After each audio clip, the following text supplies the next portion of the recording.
dear ladies and gentlemen.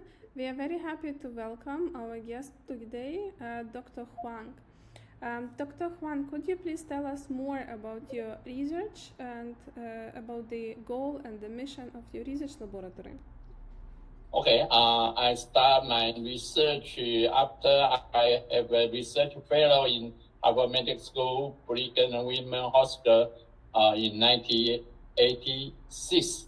But after then, I have three fields of research. The first is the nutrition field, such as the glutamine. So it's the first research. Then after 1990, I also started research about the sepsis for severe sepsis and early sepsis. And then after 2000 and that's 2000 year, that I started research of pancreatic malignancy, pancreatic cancer. So if you want to let the people know about my recent research, that should focus on about pancreatic cancer. That's because I'm a hepatobiliary surgeon. So in recent 15 years, I devoted for in the research about the basic research about treatment of pancreatic cancer. And then I did many research about the relative gene or the marker, such as PE, the tumor relative factor. And also, I also research about stem cell to hope to do some related to release the pancreatic stem cell effect. Hope to can help more patients to prolong their survival after their chemotherapy effect. So that's all the way I did for the research in the past years. Thank you so much for this. Pancreatic cancer can be very deadly disease, especially in specific cases where the lifespan is not that long after it was diagnosed. You mentioned the other branch, sepsis. What are your biggest findings, research findings in the area of sepsis? The sepsis I do for some cellular message signal transduction about the hepatocyte membrane. Also, I explore the alpha and the membrane receptor of the hepatocyte. So I have the publication in the American Journal of Physiology, who have two important journals in 1990. So that's in the first step. Then I devoted about the calcium transport between the cellular membrane, and the calcium transport is very important to understand the cellular function in the early sepsis and late sepsis.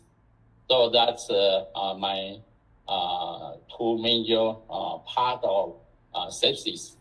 And after 1992, the nitric oxide also let me devote a few years to do the signal transduction, because the arginine, we can give some arginine immunomodulation to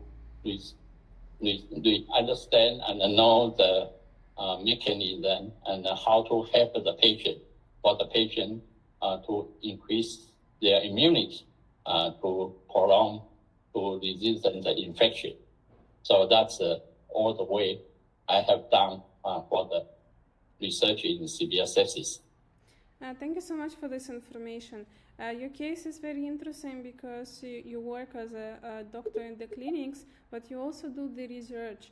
And as I understand, this is already since quite long. So the recent programs, clinical scientist, this is not something that you underwent, but you had many dozen years of experience. How did you manage to combine being a doctor as well as a researcher? For a doctor should to let patient increase their resistance and to their opportunity to survive longer. So if I get such kind of research result applied to the clinical patient, such as the immunomodulation, so I did ask a patient should can take some nutrient to improve your immunity, such as we give immunomodulating diet and to help them let them know that can resist to the severe infection and to prevent the infection after surgery. So that's I apply my research to the patient. Yes, it is very honorable. It's very nice to hear that there are such doctors. Talking more about your research and the research culture, how big is your research laboratory? How do you perform research? Do you have a team who is working for you? How do you translate the ideas that arise from the bedside to the bench? Okay. For my research team, I have a very important research assistant for more than 20 years and always give me a very rapid result and we discuss it together very clearly. And then the clinic, I have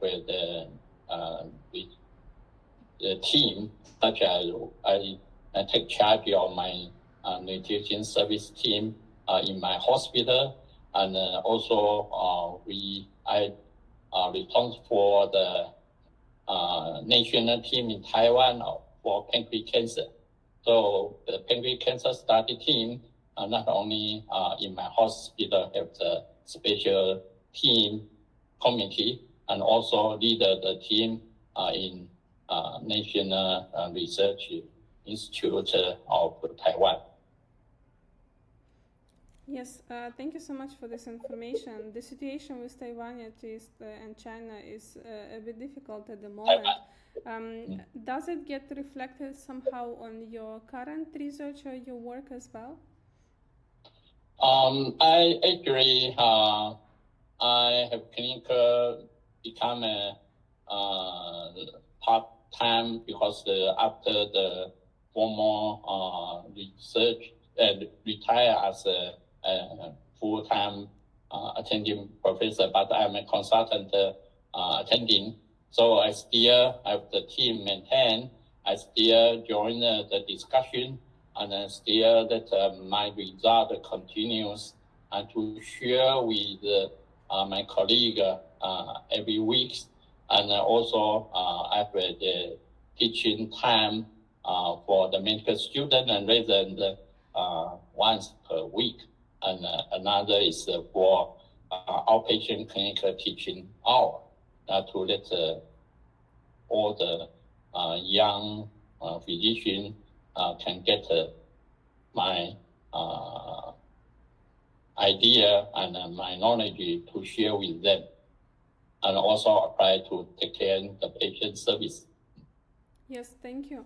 Our audience may consist out of several groups. Some of them, they can be students or young scientists who are looking to join your research or to become a mentor for them. The other group may be patients and those who are concerned and they are searching for information. And the third group can be investors, the business angels as well as VCs who are looking to allocate their funds to the good businesses in the life and medical fields, and they are searching also for such ideas. What message would you have to these three groups of people? Those who want to join your lab, those who are patients, and those who are investors? For this group, that's depend on the situation. So that's for the student, that's also the regular fixed hour twice a week. So that's for teaching hour. And for my colleague, we have a weekly discussion with the patient's situation, how to improve the patient care and to resolve the clinical problem. And that's a team, different discipline doctor to meet together. And finally is with the company. Company, they have a special time for meeting. I always join as a speaker or as some of the moderator to discuss with all the participants of the different doctors from the different hospital, and also let the company to know their product and also how to use their product in our clinical practice. Thank you for this information. Besides that, what you already spoken about, do you have anything else to add that you think that our viewers may find important, they should know about? For my for my research, that's especially for I'm surgeon, so I also finish a review article for the improve my surgical technique, how to perform a based anastomosis between pancreas and the jejunum after pancreatic duodenectomy for pancreatic lesion or malignancy. So that's I apply this method, and also let all the audience or the reader in all the world to know my results. So the review article is very important, and that's they can clearly see how I did before, how I get a rather idea or very good result for my clinical anastomosis procedure. That's very special and very earlier. I started in 1990 until now. So this kind of so-called whip operation or PPPD, and the most difficult is the anastomosis after resection the lesion.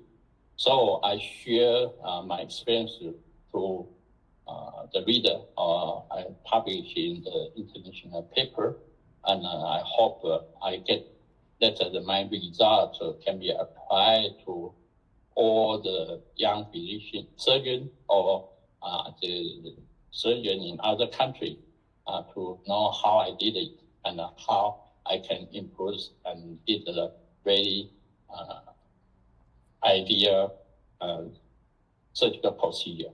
So that's I would like to share with them. Good. Thank you so much, Dr. Hwang, for coming. It was a pleasure to have you with us today. Okay. So if they want to know my publication, that's they enter the PubMed and to put use to enter use my whole name, Tsann-Long Hwang. I can find all the publication, especially the recent publication. Those is there's another close field besides the pancreatic tumor. But anyway, they can know what I did before since early 1990 until now. So that's in 40 years, my career about the research and achievement. Good, no problem. Thank you so much. You're welcome.